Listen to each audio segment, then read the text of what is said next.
అమరావతిలో steel bridge గడ్డర్లు ఒరిగిపోయాయి. ఈ విషయాన్ని ప్రభుత్వం అంగీకరించడానికి సిద్ధంగా లేదు. అనేక రకాల కారణాలు చెప్తూ లోపాన్ని కవరప్ చేసుకునే ప్రయత్నంలో ఉంది. అమరావతి కాబట్టి సీడ్ యాక్సెస్ రోడ్డు కోసం నిర్మిస్తున్నటువంటి చిన్న బ్రిడ్జ్ ఒరిగిపోయిందంటే పెద్ద కలవరపరిచే విషయం కాదు. కానీ ఇప్పుడు పోలవరం ప్రాజెక్టులో డయాఫ్రమ్ వాల్ మరోసారి బేటలు వారింది అనే వార్తలు వస్తున్నాయి. చాలామంది ఆందోళన వ్యక్తం చేస్తున్నారు. ఏబి వెంకటేశ్వరరావు, నల్లమూతు చక్రవర్తి ఇలాంటి వాళ్ళు కూడా ఇప్పుడు తీవ్రమైన విమర్శలు చేస్తున్నారు. అమరావతిలో స్టీల్ బ్రిడ్జ్ ఒరిగిపోయిందంటే అబ్బెబ్బే లేదు టెక్నికల్ కారణాల రీత్యానే గడ్డర్లు తొలగించాల్సి వస్తుంది, మళ్ళీ సరిచేసి పెట్టేస్తాం అని ప్రభుత్వం సర్ది చెప్పుకుంటుంది. మరి పోలవరం ప్రాజెక్టు విషయంలో ఎందుకు మౌనంగా సాగుతోంది? మాట్లాడకుండా ఎందుకు కాలయాపన చేస్తుంది? పైగా పోలవరంలో డయాఫ్రమ్ వాల్ తొలిసారి నిర్మించింది కాదు. మొదట 2019లోనే చంద్రబాబు సర్కార్ నియమించినటువంటి డయాఫ్రమ్ వాల్ ముందు జాగ్రత్తలు లేకపోవడం వల్ల వరద నీటిలో కొట్టుకుపోయింది. అప్పట్లో ఎగువ కాఫర్ డ్యామ్ గ్యాప్స్ ఫిల్ చేయకుండా దిగువన డయాఫ్రమ్ వాల్ నిర్మాణం చేపట్టడంతో 2019-20 వరదల సీజన్లో గోదావరి తాకిడికి డయాఫ్రమ్ వాల్ కొట్టుకుపోయింది.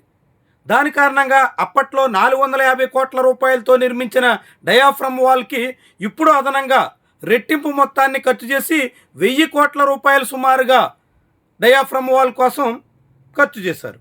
మరి అంత మొత్తం ఖర్చు చేసిన తర్వాత కూడా ఇప్పుడు మళ్ళీ డయాఫ్రమ్ వాల్ నాణ్యత లేదు అనేటువంటి అనుమానాలు ప్రబలడం దేనికి సంకేతం? చంద్రబాబు పాలనలోనే 2 సార్లు డయాఫ్రమ్ వాల్ నిర్మిస్తే 2 సార్లు కూడా నాణ్యతకు తిలోదకాలు ఇచ్చేశారు అనేటువంటి విషయం వెల్లడవుతున్నటువంటి వేళ తీవ్రమైనటువంటి కలకలం రేపుతోంది. చాలామందికి అర్థం కాని ఏంటంటే డయాఫ్రమ్ వాల్ అంటే ఏదైనా ఒక ప్రాజెక్టుకి మెయిన్ డ్యామ్ కట్టినప్పుడు ఆ డ్యామ్కి పునాది లాంటిది. డయాఫ్రమ్ వాల్ పటిష్టంగా ఉంటేనే, డయాఫ్రమ్ వాల్ బలంగా ఉంటేనే ఏ డ్యామ్ అయినా బలంగా నిలబడుతుంది. లేదంటే ఒక్కొక్కసారి 30 లక్షలు 40 లక్షలు అంచనా వేసిన దాని ప్రకారంగా 50 లక్షల క్యూసెక్కుల వరద నీటి ప్రవాహం వస్తే ఆ ప్రవాహానికి పోలవరం డ్యామ్ కొట్టుకుపోతే దిగువనున్నటువంటి 4-5 జిల్లాల వాసులకి మొత్తం ప్రాణ సంకటంగా మారుతోంది. అంతటి పెను ముప్పు పొంచి ఉన్న వేళ పోలవరం ప్రాజెక్ట్ డయాఫ్రమ్ వాల్ అత్యంత పటిష్టంగా నిర్మించాల్సి ఉంటుంది. కానీ ఇప్పటికే అదే పోలవరం ప్రాజెక్టులో చాలా రకాల నిర్మాణాల్లో నాణ్యత లోపం బయటపడింది. గైడ్ బండ్ కుప్పకూలింది, స్పిల్వే ఛానల్ చాలా తీవ్ర స్థాయిలో దెబ్బతినింది. ఇలా అనేక రకాల నష్టాలు చవి చూడాల్సిన పరిస్థితి వచ్చింది. అలాంటి అనుభవాల తర్వాత కూడా చంద్రబాబు ప్రభుత్వం పాఠాలు నేర్చుకోకుండా పోలవరం ప్రాజెక్టు నిర్మాణంలో నిర్లక్ష్యం చాటుతుందా అనేటువంటి ప్రశ్నలు ఇప్పుడు ఉదయిస్తున్నాయి. దాంతో అనేక తీవ్రమైనటువంటి ఆందోళన కలుగుతోంది. ఎందుకంటే ఇప్పటికే తెలంగాణ ప్రాంతంలో కాళేశ్వరం ప్రాజెక్టు నిర్మాణం కారణంగా అది 1-2 సీజన్లకే ఏమయ్యిందో అందరికీ అర్థమైంది. కాళేశ్వరం ప్రాజెక్టు నిర్మాణంలో నాణ్యతా లోపం కారణంగా కోట్ల రూపాయలు వెచ్చించిన తర్వాత ఎలా బిక్కుబిక్కుమంటూ గడపాల్సిన పరిస్థితి వచ్చిందో జనమంతా చూశారు. అలాంటిది పోలవరం ప్రాజెక్టులో అదే పునరావృతమైతే ఇది తీవ్రమైనటువంటి నష్టానికి కారణమవుతుంది. కాళేశ్వరం ప్రాజెక్ట్ అంటే అది చిన్న బ్యారేజ్ లెక్క, చాలా పెద్ద ప్రమాదం అయితే ఉండదు. కానీ పోలవరం ప్రాజెక్ట్ 150 టీఎంసీల నీటిని నిల్వ చేయాల్సినటువంటి ప్రాజెక్ట్, పైగా సముద్ర తీరానికి చేరువలో ఉంటుంది. అక్కడ ఏమాత్రం తేడా జరిగినా చాలా పెద్ద స్థాయిలో ప్రజల ప్రాణానికి ముప్పు పొంచి ఉంటుంది. అలాంటి విషయంలో జాగ్రత్త పాటించాల్సి ఉంటే ప్రభుత్వం అత్యంత నిర్లక్ష్యంగా సాగుతోంది అనే విమర్శలైతే ఇప్పుడు వస్తున్నాయి. విమర్శలకి సమాధానం ఇవ్వకుండా కాలయాపన చేయడం అనేక సందేహాలకి తావిస్తోంది. పోలవరం ప్రాజెక్టు కావచ్చు, అమరావతిలో స్టీల్ బ్రిడ్జ్ కావచ్చు, ఇతర అనేక రకాల నిర్మాణాల విషయంలో నాణ్యత పాటించకపోతే తదుపరి జరిగే నష్టానికి బాధ్యత ఎవరిది అనే మాట వస్తుంది. కానీ లోపం బయటపడిన తర్వాత కూడా ఆ లోపాన్ని సరిచేసుకునే పరిస్థితికి బదులుగా దాన్ని సర్దుబాటు చేసుకొని ఎదురుదాడితో కవరప్ చేద్దాం అనేటువంటి తీరున ప్రభుత్వం సాగుతున్నటువంటి వ్యవహారమే అత్యంత కలవరపరుస్తోంది. చాలా పెద్ద స్థాయిలో నష్టానికి కారణం కాబోతోంది.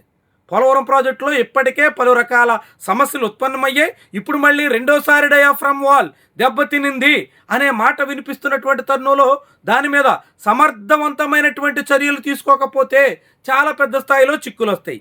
పోలవరం ప్రాజెక్టుని 2027 పుష్కర కాలం నాటికి ప్రారంభించేస్తాం అనే హడావుడి తప్ప అందులో కడుతున్నటువంటి నిర్మాణంలో జరుగుతున్న లోపాలేంటి, నిర్మాణ వైఫల్యానికి బాధ్యత ఎవరిది అనే విషయంలో ప్రభుత్వం ఏమాత్రం చిత్తశుద్ధిని సాటుకుంటున్నట్టు కనిపించట్లేదు.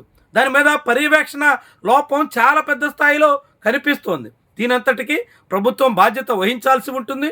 ఇప్పటికే 450 కోట్ల రూపాయల డయాఫ్రమ్ వాల్ నీటిలో పోసిన బూడిదగా మారిపోయింది. ఇప్పుడు మళ్ళీ రెండోసారి 1000 కోట్లు సుమారుగా ఖర్చు చేస్తే అది కూడా పనికిరాని దశకి చేరితే చాలా పెద్ద స్థాయిలో రాష్ట్ర ప్రభుత్వానికి భారంగా మారుతుంది. ఇప్పటికే కేంద్ర ప్రభుత్వం పోలవరం ప్రాజెక్టులో ఎత్తును కుదించి దాని సామర్థ్యాన్ని పరిమితం చేసి మొదటి దశ అనే పేరెట్టి మొత్తంగా ప్రాజెక్ట్ని ఒక బ్యారేజ్గా మార్చేసే స్థాయికి చేరుతోంది. ఇలాంటి సమయంలో డ్యామ్ నిర్మాణ విషయంలో జరుగుతున్నటువంటి లోపాలు, వైఫల్యాలు అన్నీ కూడా పెను శాపంగా మారబోతున్నాయి. దీర్ఘకాలం పాటు గోదావరి జిల్లా వాసుల్ని బిక్కుబిక్కుమంటూ గడిపే పరిస్థితికి తీసుకొచ్చేలా ఉన్నాయి. ఇలాంటి పరిస్థితి ఏమాత్రం శ్రేయస్కరం కాదన్నది కూటమి ప్రభుత్వ పెద్దలు గుర్తించాలి. ఇలాంటి సమస్యని ఆరంభంలోనే గ్రహించాలి. సమస్యను సర్దుబాటు చేయడం కాకుండా సమర్థవంతంగా పరిష్కరించాలి. పరిష్కరించకుండా కవరప్ చేసి కాలయాపన చేద్దామంటే ఆ తర్వాత జరగబోయేటువంటి నష్టం చాలా పెద్ద స్థాయిలో ఉంటుంది. కాబట్టి జాగ్రత్తలు అత్యవసరం. Polavaram project diaphragm wall issue మీద ఇప్పుడు వస్తున్నటువంటి ఆరోపణలు, విమర్శలు, వాదనలు, వార్తలు అన్నీ కూడా కలవరపరుస్తున్నాయి. కనీసంగా ప్రభుత్వం నుంచి స్పందన లేకపోవడం మరిన్ని అనుమానాలకి తావిస్తున్నాయి. ప్రభుత్వం ఏదో లోపాన్ని కప్పిపుచ్చాలనే ప్రయత్నంలో ఉంది అనే అభిప్రాయానికి ఆస్కారం ఇస్తున్నాయి. ఇలాంటి పరిస్థితి రాకుండా ప్రభుత్వం జాగ్రత్త పడాల్సినటువంటి బాధ్యత అయితే ప్రస్ఫుటంగా కనిపిస్తోంది.